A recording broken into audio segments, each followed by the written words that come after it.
가을이 되면 생각이 깊어진다고들 말을 합니다.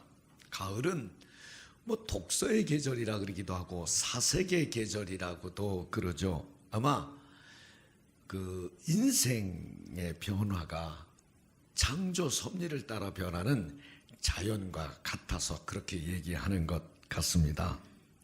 가을은 삶의 변화를 기다리는 시간이다, 이런 말이 있습니다. 가을은 무엇인가를 놓아주는 용기를 가르쳐 준다. 가을은 우리에게 일상의 아름다움을 발견하라는 메시지를 전달한다. 가을은 과거의 추억과 미래의 희망이 어우러지는 시기이다.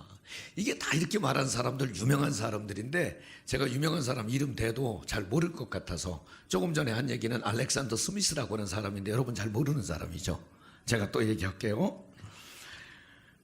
가을은 물든 단풍처럼 우리의 미래를 위한 아름다운 꿈을 보여준다. 이건 아리스토텔레스가 한 말입니다. 가을은 자연의 계절이라기보다는 영혼의 계절임을 나는 안다. 이건 니체가 한 말입니다. 자연에 사계절이 있듯이 인생에도 사계절이 있다고 그러죠. 호기심이 많은 유년 시절이 있습니다. 미래에 대한 기대감이 충만한 청년 시절이 있습니다. 이루어 놓은 것을 착실히 다져가는 중년 시절이 장년 시절이라고 그럴까요? 풍부한 경험으로 완숙한 삶을 정리하는 노년 시절도 있습니다. 그런데 가을은 버림의 미학을 알게 하는 계절이라고도 합니다. 어떤 사람은 가을이 되면 쓸쓸함을 느끼기도 하고 우울감이 있기도 하고 슬프기도 하고 또 고통을 경험하는 분도 있습니다. 근데 이런 말이 있습니다. 버려야 할 것이 무엇인지 아는 순간부터 나무는 가장 아름답게 불탄다. 떨어지기 전에 마지막 모습에서 아름다움의 절정을 보여준다. 어쩌면 그리스도인들이 남겨야 할 생의 마지막 모습이라는 생각을 하게 됩니다. 하나님 앞에 나아가는데 정리하고 내려놔야 할 일들, 아낌없이 버려야 할 때가 있을 것입니다. 나를 버릴 수 있는 용기, 나를 비울 수 있는 믿음, 아마 가을에서 배워볼 수 있는 것 같습니다. 저는 오늘 멋진 모델 하우스, 이런 제목을, 근데 제목이 좋을 때는 사실은 내용은 별거 아닐 수도 있어요. 오늘 이런 제목을 잡았는데, 이 길을 가다 보면 요즘은 뭐 빽빽하게 집들을 짓습니다. 면목동도 참 이 산과 천이 어우러지는 참 그런 동네였었는데 요즘은 시내 나갔다가 장안겨울을 들어오면 아파트가 그냥 딱 용마산을 가리고 있어가지고 숨이 턱 막혀요. 근데 이건 아무것도 아니고 앞으로는 뭐 50층, 70층짜리 건물들이 서울에도 막 세워진다고 그러니까 정말 빽빽하게 집들을 짓고 있습니다. 야, 이렇게 집이 많은데 우리 성도들은 왜 이렇게 집 걱정을 많이 하나? 아마 한 사람이 두 채, 세 채 갖고 있는 분들이 많아서 그럴 수도 있겠다. 언젠가는 풀리겠지. 그런 생각을 해보기도 합니다. 어떤 분들은 자기가 사는 집을 뭐 좀 더 좋은데, 나은데, 비싼데 뭐 그렇게 찾기도 하다가 여유가 생기면 별장, 뭐 세컨하우스라고 그러죠. 주말에 가서 농사도 좀 짓고 그러는 집을 갖기도 합니다.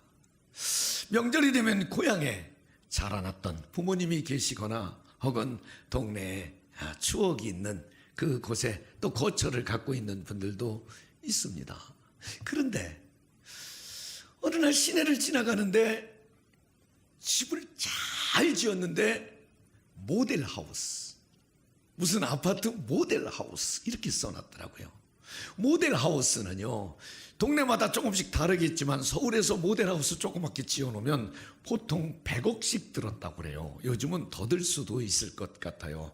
최상의 자재로. 왜냐하면 그것을 보고 사람들이 와서 그 집을 살지 세를 들어올지 결정하기 때문에 좋은 자재로, 물론 이제 짓는 것과 똑같이 한다고 그러지만 조명이라도 더 밝게 하고 집을 잘 지어놓습니다.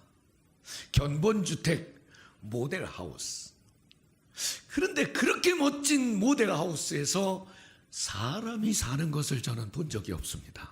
참 좋은데 거기서 살지 않습니다. 그렇게 비싼 돈을 들여 지었지만 아파트 분양이 끝나면 그 비싼 모델하우스는 여지없이 철거를 합니다. 이런 생각이 문득 들었습니다. 우리가 지금 막 튼튼하고 막 아름답고 그냥 뭐 멋진 이 육체, 이게 과연 영원히 내 영혼이 머무는 공간인가? 아닙니다. 이것도 견본주택에 불과하고 우리의 영원한 삶은 우리 주님이 예비해 놓으신 영원한 나라에서 썩지 않고 쇠하지 않는 새로운 몸을 우리에게 주시겠다고 하셨으니 이것도 모델하우스에 불과하죠.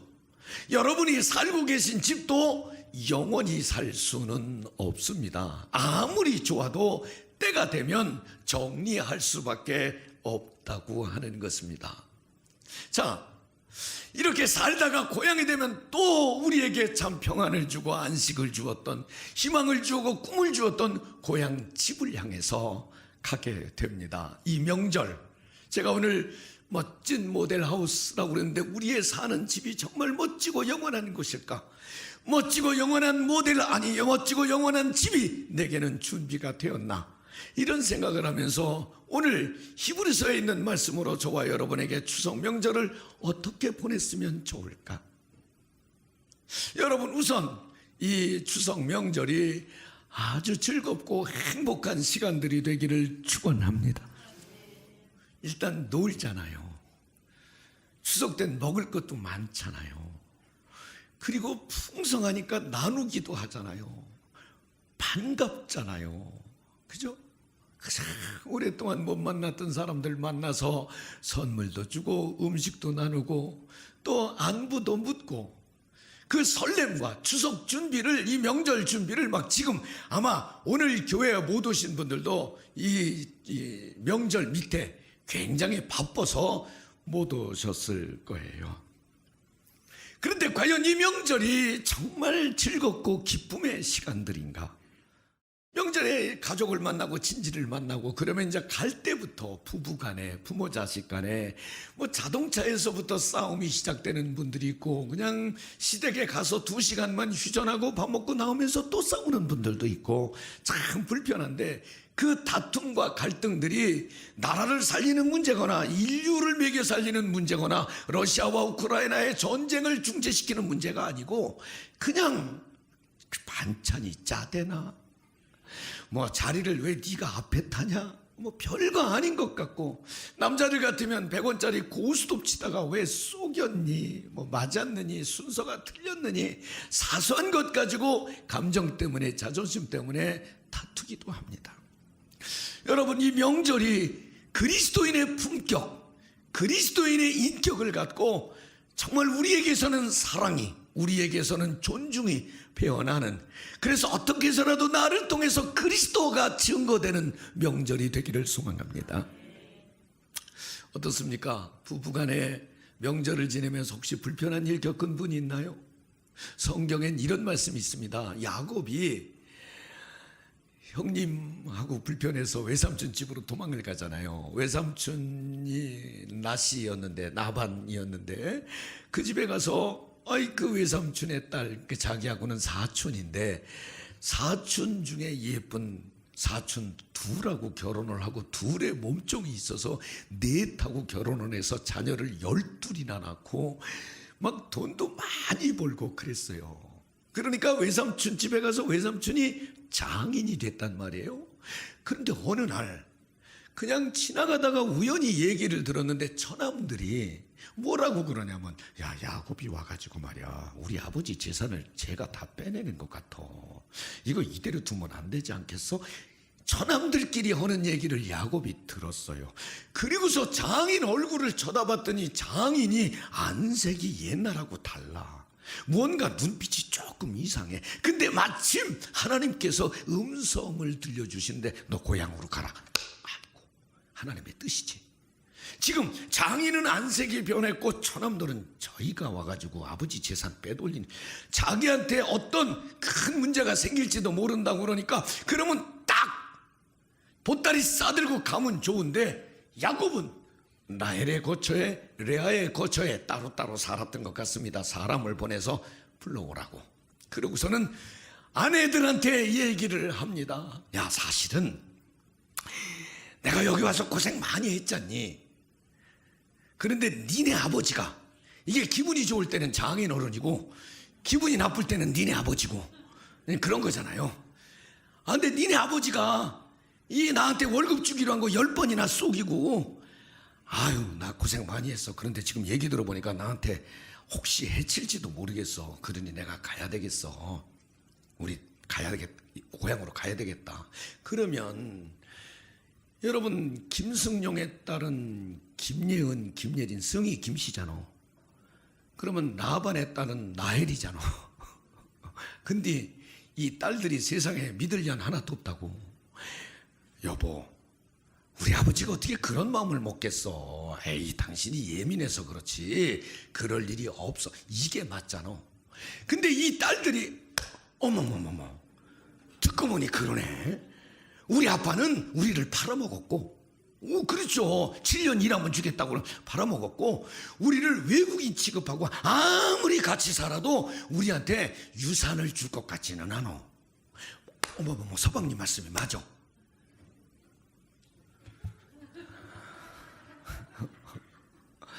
내가 딸년 말 믿지 말아야지.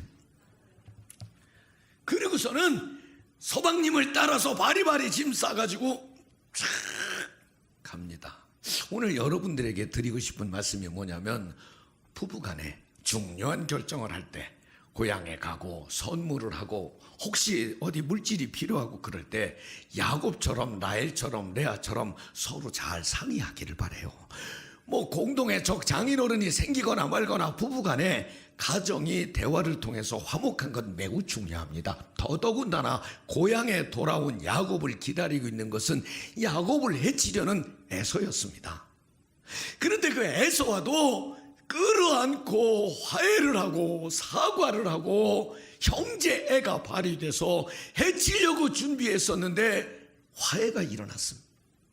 나는 이번 명절, 이번 고향 다니고 이번 친척집을 다니고 오고 가는 사람들과 더불어 에서처럼 야곱처럼 라헬이나 레아처럼 여러분은 하나가 되고 화해가 되는 그런 즐거운 명절이 되시기를 소망합니다. 이 명절에 야곱이 막 화가 났으면 이 레아나 라헬이 참 지혜로운 게, 여보, 우리 아빠가 어떻다고 그래? 당신 시어머니 시아버지가 어땠는지 알아? 뭐 이럴 수도 있잖아. 그런데 그러지 않고 야곱의 입장을 존중해서 대화를 잘 맞춰줬던 것처럼, 또 라헬도 아내에게 물었던 것처럼, 와서 형님하고도 화했던 것처럼, 여러분, 누군가가 어려운 일을 당했으면 손을 한번 잡아주고, 누군가가 많이 아프면 위에서 기도 한번 해주고, 누군가가 굉장한 곤고에 빠져 있으면 내가 어떻게 도울 수 있는지 방법을 찾아서 함께 해주는 것, 그것이 그리스도인의 품격 아니겠습니까? 나는 성도들이 그런 면에서 행복한 명절을 보내시기를 바랍니다. 모두에게 축제일 수가 없습니다. 누구에게는 아픈 시간일 수 있습니다. 그 아픈 사람, 힘든 사람, 불편한 사람에게 좋은 친구, 좋은 이웃이 되는 명절이 되시기를 소망합니다. 두 번째는, 제가 멋진 모델하우스라고 그랬는데 정말 모델하우스 말고 내가 가서 머물 나의 고향은 존재한단 말입니까? 여러분의 고향은 어디입니까? 충청남도 예산군 덕산면 상가리 그거 말고, 지금이야 강원도로 전라도로 경상도로 다 이제 명절에 다녀오지만 우리 인생이 마무리됐을 때 가야 할 곳. 그런데 저는 문득 말입니다, 최근에 영적 실향민들이 너무 많이 늘어나는 것 같아서 아예 고향이 없다고 그러지 않고 고향을 알던 사람, 고향을 보던 사람, 내 고향이 있다고 믿던 사람들 중에 주님을 멀리하고 교회를 멀리하고 믿음에서 떠나서 실향민이 되는 사람들, 영적 실향민들이 점점 더 많아지고 있는 건 웬일이란 말입니까? 코로나 이후에 많은 사람들이 교회로 돌아오지 않았습니다. 그분들을 기다리면서 교회에서는 가나안 교인 이런 말을 쓰기 시작했습니다. 천주교에서는 냉담자 이런 말을 오래전부터 썼죠. 그런데 개신교에서는 가나안 교인. 가나안 교인이 뭐냐 그랬더니 교회에 안 나가는 교인. 아니 교회 안 나가는데 어떻게 교인이요? 아니지. 교회 안 나가면 교인 아닙니다. 위로가 될지 몰라도 아닙니다. 예수의 생명을 지니고 살지 않으면, 예수의 제사함의 은혜를 지니고 살지 않으면, 하나님을 예배하고 기도하고 그분의 뜻을 구하지 않으면 교인이라고 말할 수는 없는 것입니다. 어떻게 보면 영적인 실향민이 된 사람들이 너무 많다고 하는 것입니다. 사람은 다 돌아가게 되어 있습니다. 여러분 성경에 보니까 제가 조금 전에 야곱에 관한 말씀을 드렸죠. 야곱은 아내도 얻고 돈도 얻고 부자가 돼서 성공해서 금에 환영을 했습니다. 그런가 하면 나오미라는 여인은 흉년이 들어서 모압 땅에 이주해 갔다가 남편도 죽고 아들도 죽고 며느리만 남았을 때 며느리 하나 보내고 며느리 하나 데리고 인생 망해서 베들레헴으로 돌아왔습니다. 누가복음 15장에 보면 아버지의 것을 가지고 나가서 허랑방탕하게 살면서 그냥 망한 게 아니고 인생이 망가진 둘째 아들 탕자라고 그러죠. 그 아들 다 망가져서 아버지에게로 돌아왔습니다. 성공했든 실패했든 망가졌든 돌아가야 할 곳이 누구에게나 다 있습니다. 여러분 인생은 사람이 죽으면 우리는 그냥 죽었다 그러지 않습니다. 돌아가셨다. 돌아가는 거예요. 하나님께로부터 보냄받았던 곳으로 돌아가는 거예요. 바로 돌아갈 천국, 돌아갈 땅이 여러분에게 있냐고요. 이 모델하우스를 벗어내고 영원히 머물러야 할 집이 여러분에겐 있냐고요.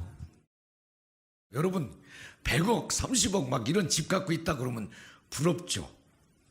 그런데 말입니다, 주님께서 우리를 예비해 놓으신 천국, 여러분 여러분을 위한 천국이 있다고 믿으시는 분만 아멘 한번 해보세요. 그러면 그 집은 금액으로 따지면 얼마나 될까요? 천국에서 우리 주님께서 예비해 놓으신 집을 현재 가치로 따지면 얼마나 될까요? 여러분 우리가 예수 믿는 일이 얼마나 좋은 일인지, 신앙생활이 얼마나 의미 있는 일인지, 교회 다니는 일이 얼마나 복된 일인지, 예수 믿고 교회 다니고 신앙생활하면 주님께서 우리를 위해서 천국에 영원한 집을 예비해 주셨다고 약속하셨잖아요. 한번 집값이 얼마나 되나, 여러분이 만약에 있다 그러면 여러분의 집값은 얼마나 되나, 제가 여러분에게 7주 전에 천국에 관한 설교를 했습니다. 그때 천국은 이렇다고 성경을 소개했는데 그 서너 줄 제가 다시 읽어 드릴 테니까 여러분의 집값이, 여러분은 얼마나 비싼 집을 갖고 계신 주인들이신지 한번 생각해 보십시오. 천국은 참 아름다운 집을 예비하셨는데 길은 정금으로 깔았고 벽은 보석으로 쌓았다고 그랬습니다. 해와 달이 필요 없고 하나님의 영광이 비친다 그랬고 마당엔 수정같이 맑은 생명수의 강이 흐른다 그랬고 그 강가에 생명 열매를 맺게 하는 나무가 있는데 달마다 맺는 열매가 다르대요. 1월 달엔 망고, 2월 달엔 두리안, 3월 달엔 바나나.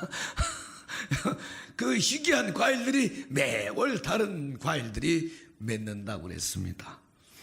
여러분 그 집을 여러분을 위해서 주님께서 예비해 놓으셨다고 그랬는데 얼마짜리일까요? 100억이면 될까요? 1000억이면 될까요? 정금으로 깔았는데 만약에 여러분이 그 집을 사서 들어가면 집값은 무료입니다. 전세로 들어가도 보증금 필요 없고 전세 등기 확정일자 받을 필요도 없습니다. 월세로 들어가도 날마다 월세 낼 필요 없습니다. 20년 30년 살아도 리모델링 하지 않아도 되고 세금 걱정 안 해도 되고 전기세 걱정 안 해도 됩니다. 그런데 그 집에서는 눈물 흘릴 일이 없고 다시 죽는 일도 없고 애통하는 것, 아픈 것, 곡하는 것이 없다고 그랬습니다. 유혹도 없고 죄도 없고 염려도 없고 근심도 없다고 그랬습니다. 분명한 건 사도 바울은 우리의 시민권은 하늘에 있다. 이미 우리의 주민등록지는 천국으로 기재되어 있다고 하는 것입니다. 거기는 여러분 착해서 가는 거 아니에요. 잘생겨서 가는 거 아니에요. 뭐 불우유 돕기 많이 하고 뭐 어려운 교회 많이 도우면 가는 데가 천당이 아니에요. 오직 믿음으로 예수의 보혈을 믿는 사람 죄 사함을, 나는 죄인인데 주님의 은혜와 사랑으로 죄 용서 받았다고 그의 피를 믿는 사람이 가는 곳이 천국이라고 하는 것입니다. 여러분, 이렇게 어마어마한 여러분의 집, 견본주택이 아닌 완전한 주택이 여러분에게 준비되어 있는 걸 믿으시기를 바랍니다. 결론입니다. 그렇지만 말입니다. 천국은 후에 가서 경험하는 곳이잖아요. 고향의 집이 아무리 좋아도 1년에 한 차례 두 차례 그저 하루 이틀 있다 오는 곳이잖아요. 우리가 살아가는 우리 가정, 우리가 살아내는 우리 교회, 여기가 천국이어야 되는 거 아니겠습니까?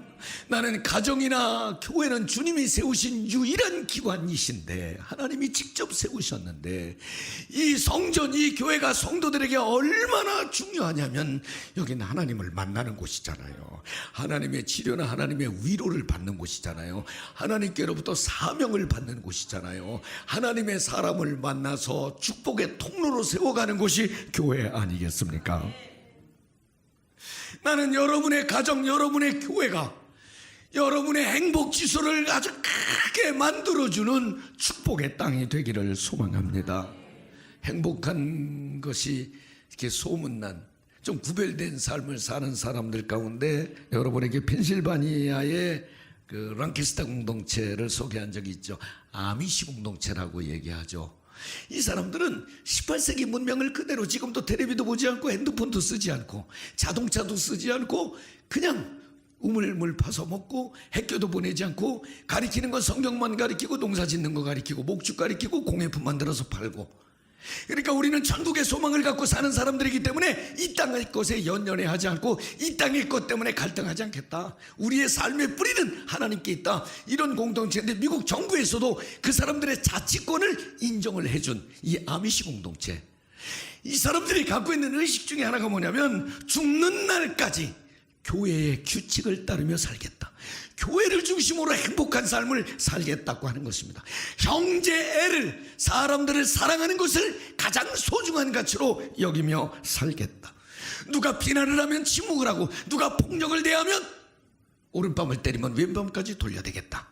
이런 정신을 가지고 천국을 이루는 삶을 가정에서도 교회에서도 그 사회 공동체에서도 이루며 산다고 하는 것입니다. 여러분, 살 수 있습니다.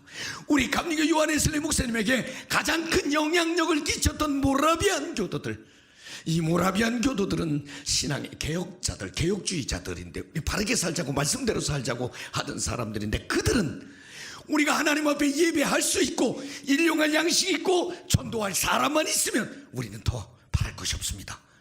가치를 영원한 곳에 두고 산 사람들, 그래서 이 땅도 불행하고 불편하고 힘겹기가 아니라 하나님의 나라 때문에 이 땅을 행복하게 살기로 결심하고 마음을 내려놓은 사람들이라고 하는 것입니다. 나는 여러분의 가정이 더 건강하고 더 편안하기를 원합니다. 오늘 야곱의 가정이 귀감이 되기를 소망하고 우리의 교회가 여러분에게 천국과 같이 되기를 소망합니다. 얼마 전에 수요일날 설교 성경 강해를 하는데 최강현 목사님 설교하다 그런 얘기를 하더라고요. 적어도 내가 다니는 교회는 불평하지 않는다. 내가 다니는 교회는 비판하지 않는다. 이런 얘기를 한 고백을 들었습니다. 여러분, 교회도 약점도 있고 허물도 있습니다. 가정도 가족 간의 생각이 다를 수 있습니다. 그렇지만 천국을 만드는 일에 여러분이 솔선해 주시고 이 명절이 즐거운 명절이 되시기를 주의 이름으로 축원합니다.